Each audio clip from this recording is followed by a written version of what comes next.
kalau ada seorang ustadz atau kiai yang bisa melihat hal-hal gaib dan masa depan, apakah ini juga termasuk syirik? Ini maaf, bukan kiai, ya. Ini dukun, ini dukun, nggak ada itu. Bagaimana cara, gitu kan? Ini semua tidak mungkin terjadi. Ini semua khurafat yang masuk ke dalam sebagian orang dan memakai nama suci. Nama kiai itu suci. Kiai, guru, ustadz, itu semua nama-nama yang suci sebenarnya, nama orang-orang yang menyampaikan agama Allah. Bagaimana mereka bisa kontaminasikan dengan melihat jin lah, melihat inilah, menebak masa depan? Ini nggak ada semuanya, gitu kan? Banyak dalil-dalil Al-Quran, banyak sekali yang menjelaskan kalau Nabi SAW tidak tahu hal-hal yang gaib, tidak tahu masa depan, gitu kan? Jelas semuanya itu. Nabi saja tidak tahu perkara gaib. Bagaimana mungkin orang yang lebih rendah kedudukannya dibandingkan Nabi Muhammad SAW kita anggap lebih mulia daripada beliau? Tahu perkara gaib. Jemaah sekalian, kalau ada orang yang mengaku tahu perkara gaib dan juga mengklaim dia sebagai kiai, sebagai wali, maka ketahuilah dia adalah dukun. Bukan wali, bukan kiai, tapi dukun penyesat umat. Dan sok merasa lebih hebat daripada Nabi Muhammad SAW.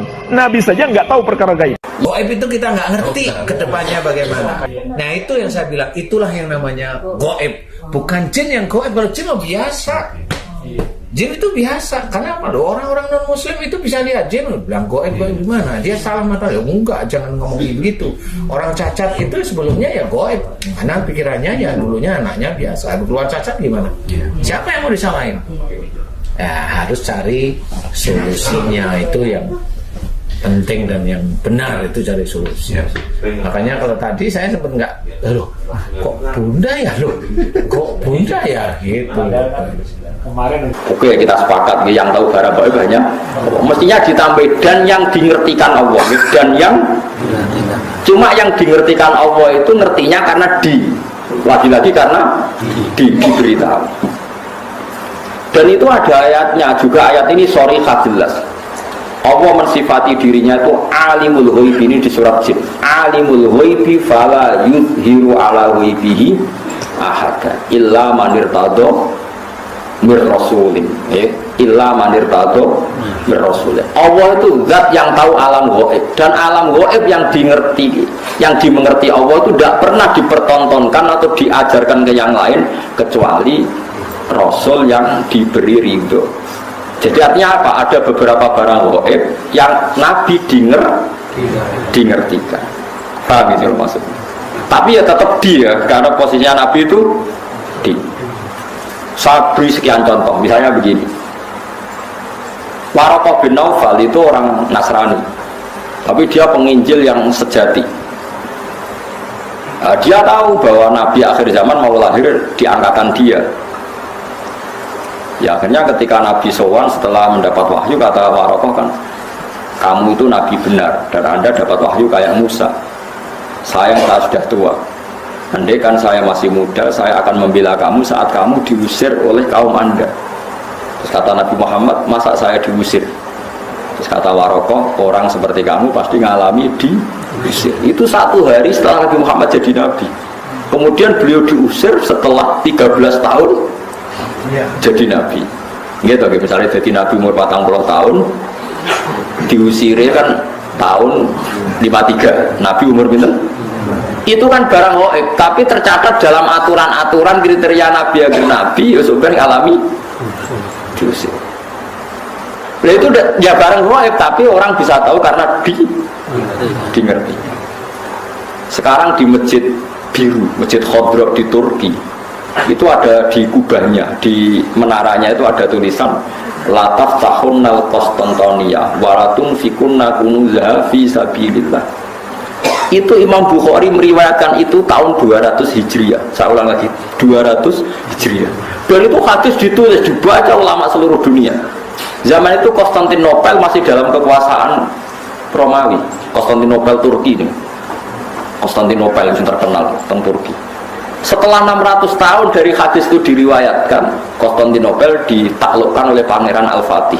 Jadilah negara Islam. Makanya Masjid Tengkorak jadi Masjid apa? Al-Fatih. Tapi Nabi berani ngendikan itu, taunya karena dimengertikan. Paham ya? Makanya maksudnya kecuali yang diberi ngerti Allah. Jadi keliru kalau ada orang ono wali kiai kok ngerti barang gaib, sing ora barang gaib mau apa itu benar, tapi Allah punya hak mengertikan yang diberi ngerti. Maka ono istisnae ono wae alimul ghaibi fala yudhiru ala ghaibi ahadan illa man irtadha mir rasul. Jadi Allah itu zat yang tahu barang gaib dan tidak akan mengertikan kecuali sama orang yang dikasih. Di antaranya tentu Rasulullah. Sehingga Rasulullah bisa ngendikan sayati ala nasi zamanun. Nanti di akhir zaman ada perilaku begini. Coba sekarang lihat. Saya itu hafal sekian teks tentang Syam. Nabi ketika ngendikan akhir zaman apa? Sayati ngene-ngene. Terus di antaranya apa? Wayak surul harut. Dan nanti banyak pembunuhan. Di mana ya Rasulullah? Fa'asyara ila Syam. Nabi menunjuk apa? Syam. Orang tahu semua, sekarang pembantaian terbanyak di Syria. Syria itu Syam. Israel, Palestina juga. Zaman itu Nabi ngertikan pertanyaan, wal harus, kasratul harus, di mana ya Rasulullah? Fa'asyara ila Syam. Itu diriwayatkan Imam Bukhari tahun berapa? Tahun 200 Hijriah. Sekarang kejadiannya sekian ratus tahun setelah dawuh Nabi. Itu ya barang gaib, Nabi perso. Itu makanya istilahnya yang tahu barang gaib siapa? Hanya Allah. Tapi kamu jangan berhenti di situ. Hanya Allah dan yang dimengertikan. Paham ya? Jadi sama terus jangan menolak. Quran ini jelas sing barang gaib Allah. Nabi lah Allah. Wah, ya kebablasan sampai. Lah Nabi ra barang gaib ora swarga neraka ora ketok. Sesuai bantah Nabi pisan. Nah, surga itu gini-gini. Kok tahu ya Rasulullah? Kan barang gaib. Yang tahu kan hanya Allah. Ya gendeng bareng teman-teman. Dimengertikan. Banyaklah cerita-cerita sahabat yang alim, masyhur itu di kitab-kitab hadis masyhur. Sayyidina Umar itu ketika di Medina pasukannya terdesak di Irak Medina itu penerbangan 2 jam. Penerbangan 2 jam sebenarnya jauh. Itu pasukannya terdesak, Umar dari Medina bisa mimpin pasukan yang di Irak. Semua pasukannya dengar suara Umar. Beliau pas khutbah, ya Sariyah al-Jabal, kalau Jabal tadi, ya Sariyah al-Jabal, pasukanku kamu harus berlindung di atas gunung. Pertama pasukannya sudah santai-santai di ruang terbuka. Di sana kan gurun pasir ya, kalau ruang terbuka itu bahaya sekali. Semua pasukan dengar suara Umar. Akhirnya mereka sembunyi di atas gunung. Jadi ya barang gaib, coba jarak Medina. Sampean kene kita kudu waca ora ros trafo. Iku Madinah iso delok pasukan ten. Ngerti musuhe liwat kene, pasukane ning kene kalau enggak dingertikan diperingatkan bahaya. Kaget sing ngrungokno khutbah. Umar bilang di tengah-tengah khutbah. Bilang ya Sariyah al-Jabal, ya Sariyah al-Jabal. Itu semua pasukannya dengar. Setelah sekian bulan pasukan itu menang pulang. Mereka cerita semuanya mendengar suara Umar. Terus yang Jumatan ya cerita, kita juga janggal karena tahu-tahu Umar bilang ya Sariyah aja. Karena ya Umar bisa gitu, tapi karena dingertikan, dikasih keramat seperti itu.